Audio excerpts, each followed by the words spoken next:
Ibrahim Traoré was Burkina Faso's most recognizable face. His red beret, military uniform, and piercing gaze made him instantly identifiable everywhere. But this morning, a different man stared back at him from the palace mirror, a grown beard, disheveled hair, contact lenses changing his eye color, a fake tattoo on his arm. No one would recognize him now. No one would know he was the country's leader.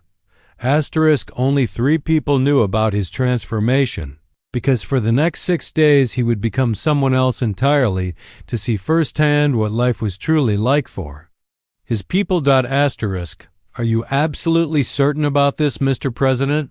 Security Chief Sawadogo asked, his concern evident as he handed Traoré the final elements of his disguise: a worn leather wallet containing a counterfeit ID card and the equivalent of 2 weeks' minimum wage in cash.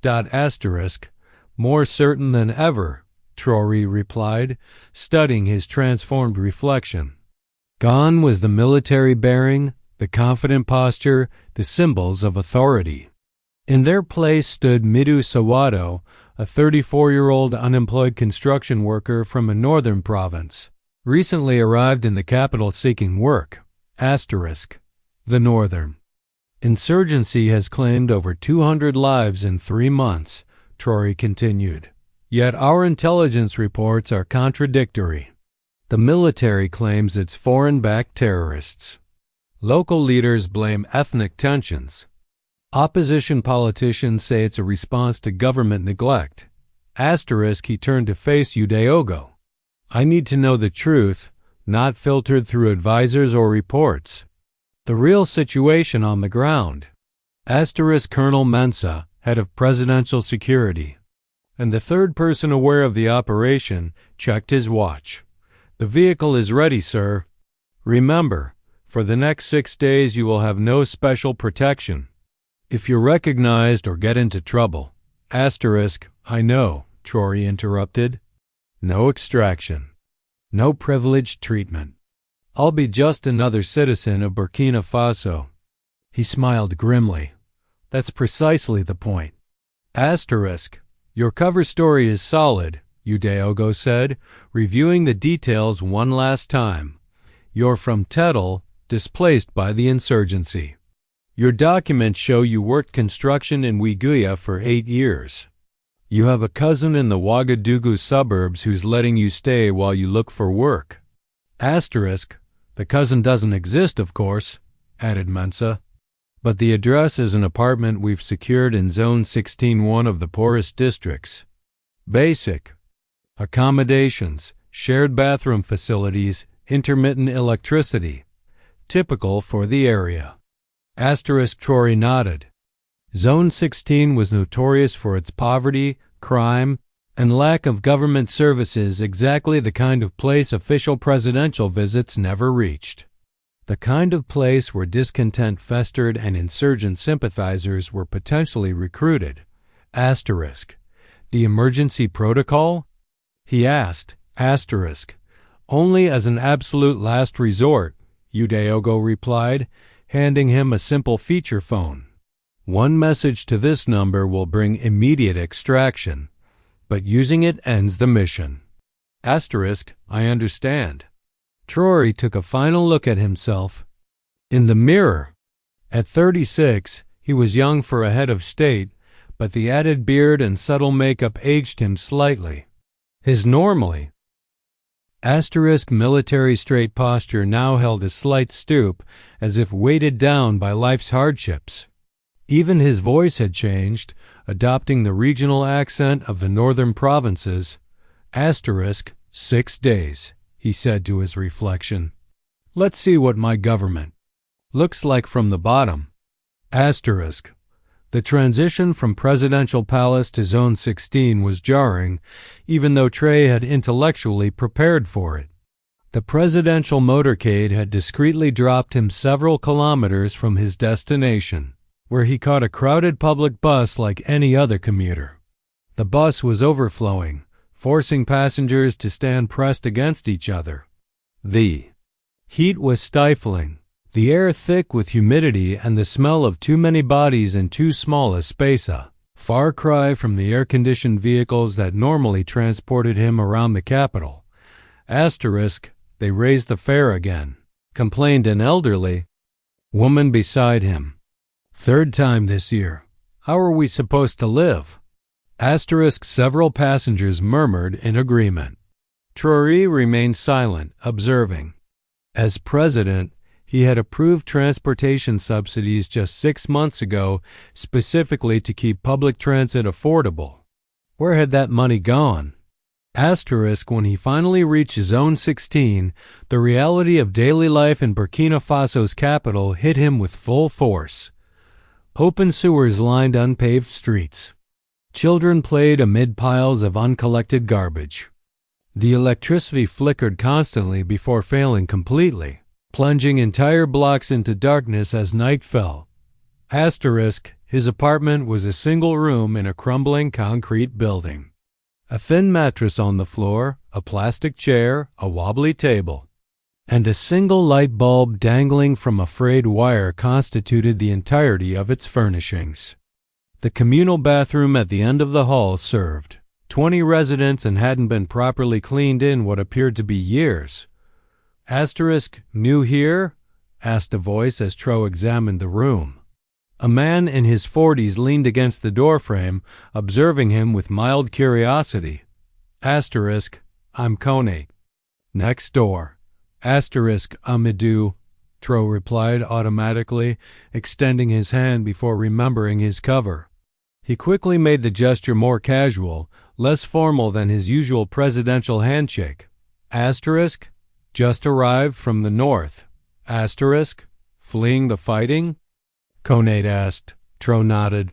Many like you these days. Government says they're protecting the northern provinces, but all we see are more refugees. Konate shrugged. Need any help finding work? I know some people at the construction sites. They hire day laborers. Pay is low, but better than nothing. I'd appreciate that, Tro said, genuinely surprised by the offer of assistance from a complete stranger. Meet me at sunrise. The foreman pick early. With that, Konate departed, leaving Tro to contemplate his first lesson.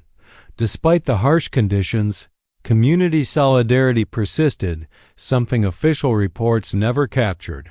Dawn. Found Tro waiting outside a construction site with 30 other men, all hoping for a day's work. The massive building rising before them was the new International Business Center, a government-funded project he had personally inaugurated 6 months earlier. They take about half of us, Konate explained. Same men, usually friends of the foreman, relatives, those who pay bribes. Sure enough, when the selection began, Traoré watched as certain men were chosen immediately while others with obvious construction experience were passed over. When his turn came to step forward, the foreman barely glanced at him. No experience, right? I can tell from your hands. The foreman looked him up and down. Still strong, though. 10,000 CFA for the day. Tro knew the standard rate was 15,000. He started to object, then caught himself. This wasn't a presidential decree. This was real life. Fine, he said instead. Smart man. Some of these fools walk away, then complain they can't feed their families. The foreman handed him a shovel. Basement level. Move the sand piles to the west wall. For the next 12 hours, Tro dug, lifted, and hauled alongside his fellow laborers. His military training had kept him physically fit, but by midday, his muscles screamed in protest. The protective equipment was minimal. No helmets, no proper boots, none of the safety measures required by laws he had signed. During a brief water break, he asked a fellow worker about it. Safety equipment? The man laughed bitterly. That's just for the government inspectors. They come, everything is perfect. They leave, everything goes back to normal. The foreman probably sold our helmets months ago. But that's illegal, Tro said before he could stop himself. Sure. And who's going to report it? You, me? Then we never work again. The man shook his head. Besides, the inspectors only come when they want bribes. Everyone knows the system. Asterisk that. Night, exhausted and aching, Tro lay on his thin mattress documenting everything he'd seen in a small notebook. Corruption wasn't news to him. He'd launched several anti-corruption initiatives during his presidency, but seeing its pervasive reach, how it affected daily life at every level, gave him a new perspective. Asterisk, the construction site was just one government-funded project. How many others were similarly compromised? How much of the national budget was being siphoned away before reaching its intended recipients? Asterisk, by the third day, Trey had settled into a routine: construction work during the day, conversations in local cafes and bars in the evening. People spoke surprisingly freely, unaware of his true identity.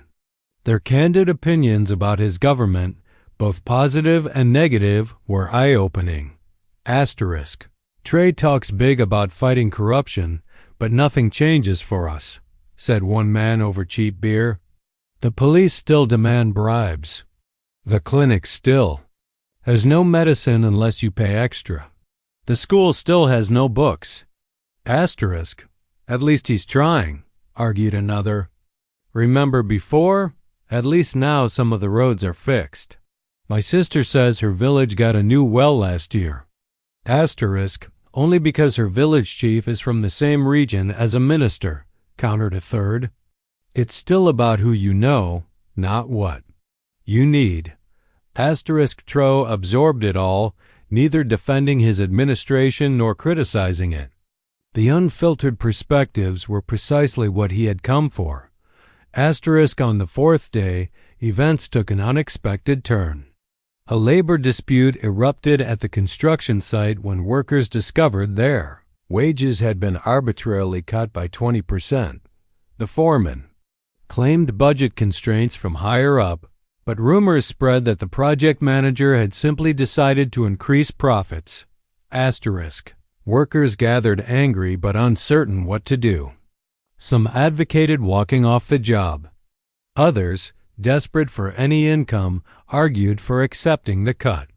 The atmosphere grew tense. Asterisk, we should go to the labor ministry, Tro suggested, unable to remain silent. There are laws protecting workers. Asterisk, his comment was met with derisive laughter. Asterisk, have you tried that before, Northern man? Asked an older worker. The ministry officials will make us wait all day, then demand bribes to even file our complaint. By then we've lost a day's wages anyway, and probably our jobs too. Asterisk, what about a union? Tro pressed. Asterisk, the last man who tried to organize disappeared for a week, Conate said quietly. When they came back, they wouldn't talk about it, but they never mentioned unions again. Asterisk, the implication was clear. Despite labor laws he had personally strengthened, workers faced intimidation and violence for asserting their rights. Somewhere between presidential decrees and ground-level implementation, the system was failing. Asterisk, that evening, Tro made a decision. He would document the wage theft and ensure the specific case was addressed once he returned to office. But more importantly, he would find out why his labor reforms weren't being enforced. What was happening in the ministries under his authority? Asterisk, served without security or special treatment governance by experience, he called it. In the northern provinces, Tro personally led a delegation to meet with community leaders, acknowledging the legitimate grievances that had fueled insurgent recruitment. Land seized through corrupt practices was returned. Officials implicated in abuse were publicly tried and sentenced. Asterisk, the foreign elements exploiting the situation found their local support evaporating as government responsiveness increased. While violence didn't end overnight, its intensity diminished significantly within months. International observers noted the unusual approach. Some praised Traoré's innovative governance. Others questioned the theatricality of his methods. But in the streets and villages of Burkina Faso, a new saying emerged: "The president has walked in our shoes. Now we walk together." For Ibrahim Traoré, the 6 days he spent as Amidou Sawadogo became the foundation of his leadership philosophy. The presidential portrait that hung in government offices was replaced with a new one, showing Traoré not in military uniform or formal attire, but in the simple clothes of an ordinary citizen, a reminder that leadership begins with understanding. A nation is not governed from palaces, he would often say in subsequent speeches. It is built in its streets, its fields, its homes. 2. Lead effectively, one must sometimes follow. To command truly, one must first serve. The experiment that began as a fact-finding mission transformed into a governance revolution that would eventually spread to neighboring countries. But for the citizens of Zone 16, the most immediate change was simpler. When they spoke, their government finally listened.